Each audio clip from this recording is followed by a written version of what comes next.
This is just a little video on all the cars that I've had in the time that I've been driving for. So I've only been driving for 9 years. I was a late bloomer. I started when I was 28, was when I passed. And yeah, just 9 years basically. It's not a long time, but I've had quite a lot of cars in that time. In 9 years, a lot of people would probably only have had like 3 cars or something, or maybe 2 cars, because a lot of people keep their cars for like about 4 or 5 years, because they usually do like finance or whatever, and they like usually on a 5-year term, isn't it? So yeah, I've had as my dad there, as you try and pass. I've had 13. Well, I've had 14 cars, but I don't really count the first one. The first one basically was a Ford Fiesta, a really old red Ford Fiesta. I don't count it because I didn't pass my tests when I had that car.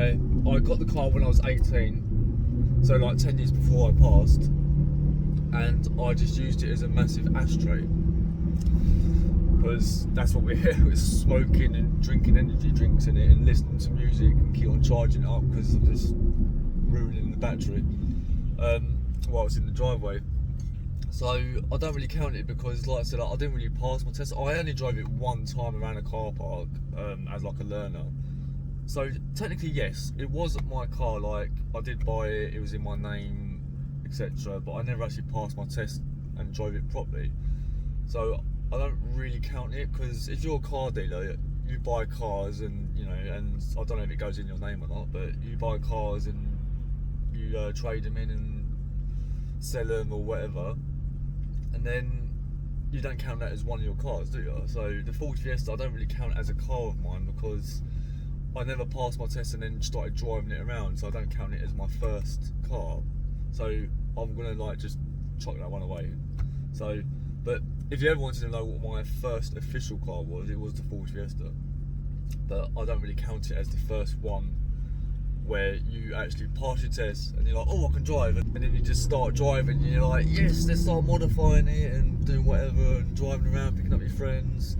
Ford Fiesta, it wasn't like that. I mean, I suppose I could say I've had 14 cars, but in my eyes, 13 cars is what I was actually driving around. So I'm just going to go with 13, because otherwise I'll be like, I've had 14 cars in not 9 years, it'll be in 19 years, because I had that one 10 years before I passed my test. So it seems a bit weird that way. If you say like that, it's like, oh, that ain't too bad then. It's like, well, actually, I didn't really pass my test until like 9 years ago, but yeah.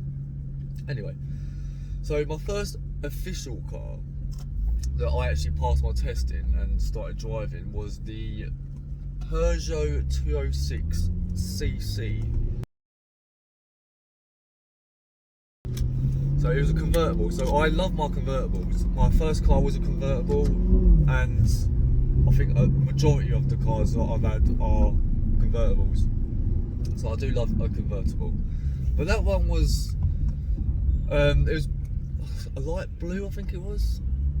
It was quite nice. I mean, it was a 1.6 actually. 1.6 litre for like your first car is quite good. I mean, a lot of people get like the lowest, don't they? Like a 1 litre or something, because it's cheaper. But so the insurance was quite high. I think the insurance was like, I can't remember how much it was exactly, but it was quite high. I think it was like nearly £2,000 a month. I'm not sure. I'm not sure if that's right, but it was my first car, so I had like 6 months no claims, because where I was doing it as a learner on that car, I like accumulated 6 months worth without actually passing. So if you guys didn't know, that you can actually build up your no claims as a learner, but I think you can only go up to a certain amount. I think it might be like 1 year only, I'm not sure, or it might be 2 years, I can't remember, but I accumulated 6 months, so I've got like over 9 years like worth of no claims. But realistically I've been driving for less than 9 years, but it's because of that. So yeah, so we so that one was quite a nice car. It was a 4-seater, but obviously it was more of a 2+2, because you couldn't get anyone in the back. It's just ridiculous. And I only had it for like a little while, that car, because it was dangerous apparently. But I did some modifications, but we'll get on to another video of like the modifications that I've done to cars that I've had. but it was quite dangerous. I think it failed the MOT because of like the exhaust that I put on and everything. I don't think I sealed it up properly. I'm not sure, but we found out it was actually quite a dangerous car. Like the handling was all going, and like the other things was wrong with it. So I got rid of it, and yeah. So then I had to do my first car on finance, which I've never done before, which was a Honda Civic. That was like about $3,500, I think. That was quite a nice car. Nice to drive, nice handling. I think it was silver, but not the old Honda Civics. I mean, like a newer one. It's the one that looks like a spaceship on the front. It's got like the long, like headlight that goes across it. It looks like a spaceship. Quite cool, or like a, some sort of UFO. And inside, the cockpit was like a cockpit of a plane. The way it sort of goes around, it's quite nice. That one was about 100. I think it's about the same, about 100 and actually it might be 120 horsepower. I think it's slightly bumped up compared to the Peugeot. Again, I think that was a 1.6. So I had that one for a little while, not a long time, and then I think I had it for about a year actually, a year or a year and a half, and then I got my first sports car. Not a sporty car. Again, it was a convertible. It was a BMW Z4 black, like the old ones, the E85. So I think that was a 2 litre, like a 2.0i, I think it was called, or like a 20i, I suppose you could say. That was really nice. That was my first ever proper 2-seater sports car. I had that one for a little while. Again, I've done some modifications. Very happy with it. Lovely to shift, like tiny little gearbox like that, little short throws. I love the way on cars where you've got an armrest that's quite high, and you've got the gearbox just here, so you can literally just do that and just rest your arm. I love it. So yeah, I didn't like the steering though. I mean, it was good at the steering, but it was just the it's electric power steering. I hate electric power steering. I'm always into hydraulic, always. Electric, I can't stand them. But it was a nice car, and I didn't have it long actually. I think it's because I lost my job and then I couldn't afford to run it basically, so I had to get rid of it. And then I think the next car was a Mini Cooper. So I've always wanted one just because how small they are, how light they are. They always get called that they're quite fun, don't they? And they can half handle really quickly. But I didn't like the gearbox on that. It wasn't right, so I had to change the gearbox myself, and it still wasn't right. It wasn't going into where I wanted it to. I mean, it went into like first gear, but it just didn't look like it was in first gear. It looked like it was like all the way over into reverse. And then you put it in reverse, and it just. And fifth and fourth gear were really close, and sometimes it wouldn't go in properly. Oh, I hated it. Oh, it's raining now. Coming down hard. That's the summer over and done with. Anyway, so yeah, so that was like my fourth car. Yeah, Mini Cooper. Alright, so before I get into the other cars. So from the Mini Cooper, I had, so these like 6 cars I had in 1 year. So in just 1 year, I had 6 cars. So I was getting to the point where I would have had to have told like the DVLA that you're like a car dealer, because apparently if you sell too many cars in a year, I can't remember how many it is, I think it might be like 12 or 15, you've got to let DVLA know that you're like a dealer. So these cars are a year's worth, so 6 of them. So the Mini Cooper was the first one, and then after that it was a Mazda MX-5, but not the one that I wanted. I wanted like the old, just talking about a Mazda MX-5, I just saw one and it's the exact same mark. That's weird, how it's exactly the same one as I was just going on about it. But yeah, so I didn't, well, I wanted the nice one, not the old one. I think it's like the Mark II is the one I wanted, but I never found a good one because I was all like rusty. And so I went for like the next Mark up. I can't remember what one it is, like the Mark III, I think it is. Is the one with the weird like headlights and it looks like it's smiling or on drugs or something at the front. It's just like got a weird face. like weird like grill. It looks like it's monged out. But so I got that one. That was covered in paint actually on the side. We thought that we could get it off, but we couldn't. So I wanted to get rid of it. So I traded it in actually. I've just done a swap. So I swapped the Mazda MX-5. So that was a convertible, but you have to do it with your hand, and it's like a bright orange. So I swapped it for a sorry, it really annoys me when no one indicates around roundabouts. It pisses me off. It's like, do I know where the fuck you're gonna go? No. So you always got to just be mindful and wait, because you get people that don't indicate, then they come round the roundabout. Anyway, so the Mazda MX-5, I sold it for one of my dream cars. My first dream car. And it was like the lowest on my list basically, so it's the, you know, like getting onto my dream list as it were. So I've got like a dream car list, and I don't know why, but dream just reminds me of the number 7. I don't know, it's just maybe because it's lucky, or it reminds me of heaven, I don't really know, but I've got a 7, that's what my list is. So basically my 7th dream car is the Mazda RX-8. A lot of people don't want to get because they're unreliable, but if you know how to look after them, you've got to basically put in the correct oil, which doesn't come up on, like if you type in the reg and it comes up with like what oil you need, it comes up with what it is in the like handbook from like when it was released from the manufacturer. They actually found out that the oil that they was putting in the car and told people to put in the car was actually wrong. It was actually ruining the engine because it's a Wankel engine. So don't go with the ones that they say, you've got to go with a particular one, and you've got to put in 2-stroke oil. It's basically like a motorbike. It revs up to like 10,000 or 11,000 RPM or something. Crazy. But it was an awesome car. It's my first like high horsepower car as well. I think it was like 231 brake horsepower. So going from a Mazda MX-5, which was like, I think it was only 150 or 160 brake horsepower, up to like 230, it was quite a big jump. Where my cars I was getting like an extra 10 horsepower as I was going up, but that was like the biggest jump as well. 0 to 60 was quite quick, it was like 6.8 seconds or 6.6 seconds. Lovely cars. I love the suicide doors that open up the way on the back, where they open up the wrong way basically, like the other way, not the wrong way but the other way, but yeah, it's really nice. So I had that one for a little while, and then on the day that I was going to use it for the last time, then clean it and then get rid of it, because it's cost me way too much money in petrol, like 11 miles to the gallon, worse than what this is. There's police all around it. I was like, what the fuck's going on here? And then I saw a car that's fucking on its side. I was like, what?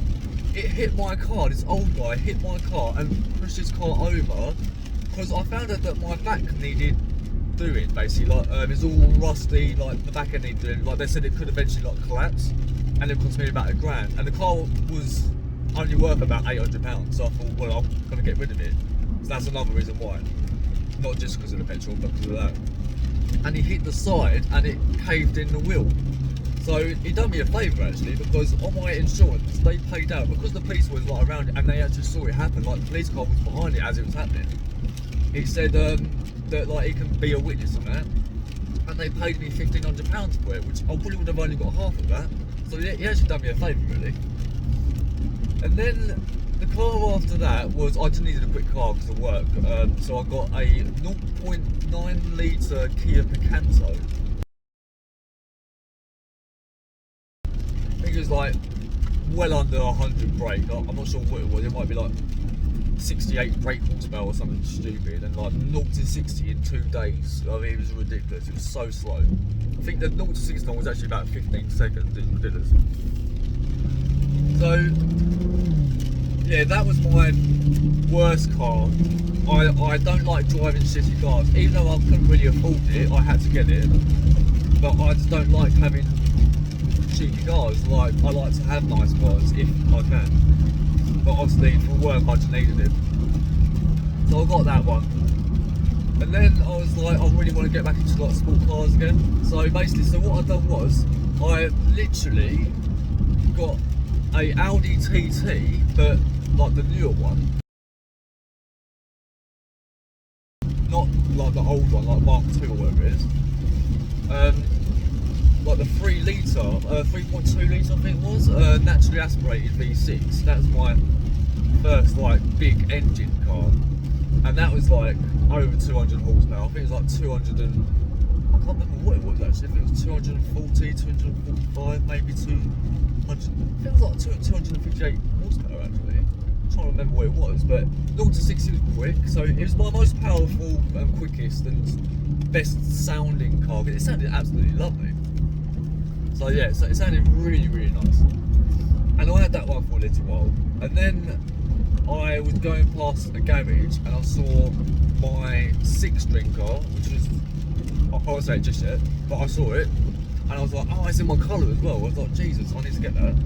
So then I was asking about it, and then when he went to have a look at my car, like he said, oh, I'll just look at your car and see how much it's worth and that, and then we'll trade it in. Yeah, like, got up the next day, just about to drive it to get to him to see what it's worth, and guess what happened? Some idiot hit my car right at the back and just drove off. What a fucking prick. He hit it, went back and then hit it again because there's like scuff marks down the side. But the guy was really nice. He gave me a quote for it, and no, actually no, that's not what happened actually, no. He quoted me for it, and then the day that I was picking up the new car to trade it in to drop my car off basically, it got hit.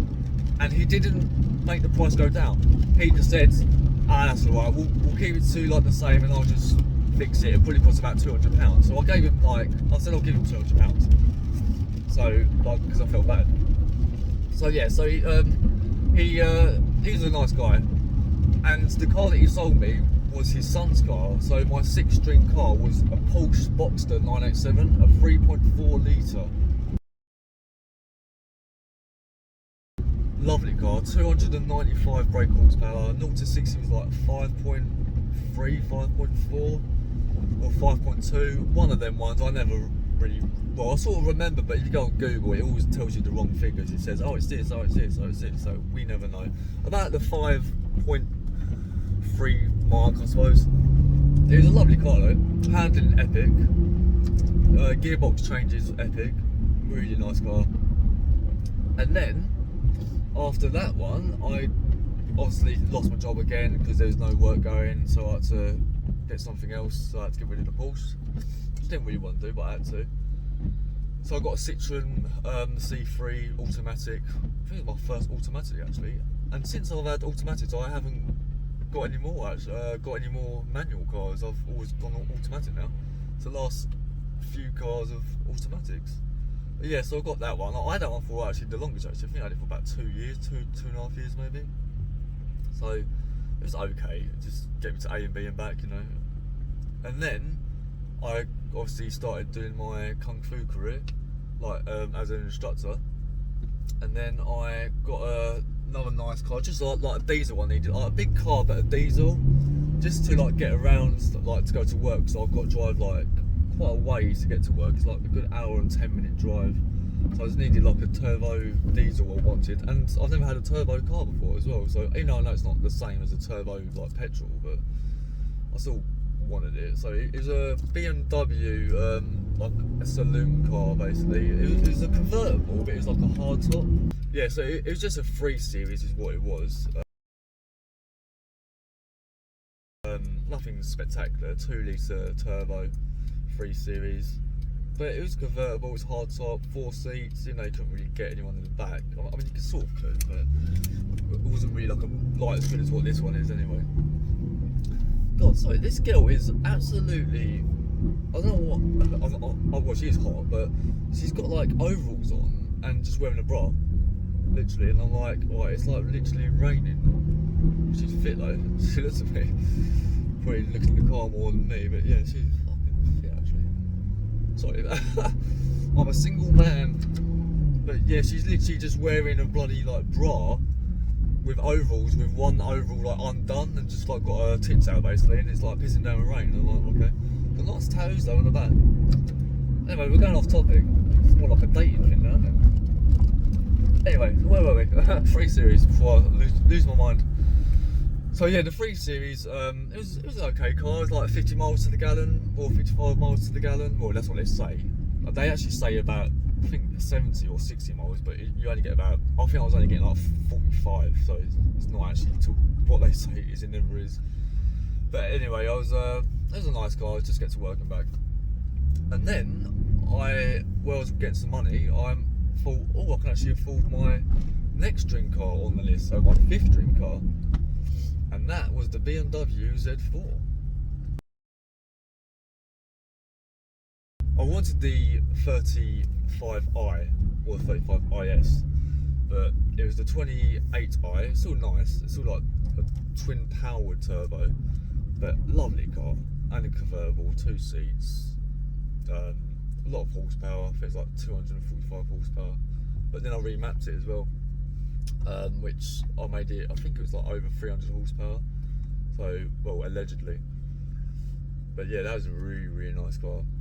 And now I finally got my next dream car, which is the Maserati Gran Turismo. This was my 2nd dream car, it's now my 4th. I'm going to do another video on what my dream cars are and why my dream cars have changed. But this is my 4th dream car now. So it's gone from 2 to 4, unfortunately, but there is a reason for it. But yeah, I worked hard for this and I finally got it, and this is obviously my favourite car.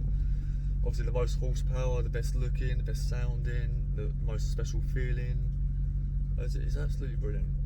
Can't really think of a car that's better. I will pause there, because what I mean by better, obviously there are cars that are better because I've got another 3 cars on my dream list. What I mean is that there are no cars better in this price range. For 15 grand, well, less than 15 grand, I mean, what can you get that's like a Ferrari, like a budget Ferrari? There's nothing. So yeah, so my next dream car, the 3rd dream car, hopefully one day I might be able to get. But saying that, if I can get my 3rd dream car for around about the same price, I can get my 2nd dream car, so I might as well just go for the 2nd, right? But yeah, but I like to work my way up. That's what I've been doing, 7654 now, and then work my way up. But hopefully you enjoyed this video anyway. It's just a little insight to what cars I've had and how long I've been driving for, and we'll see you for the next video.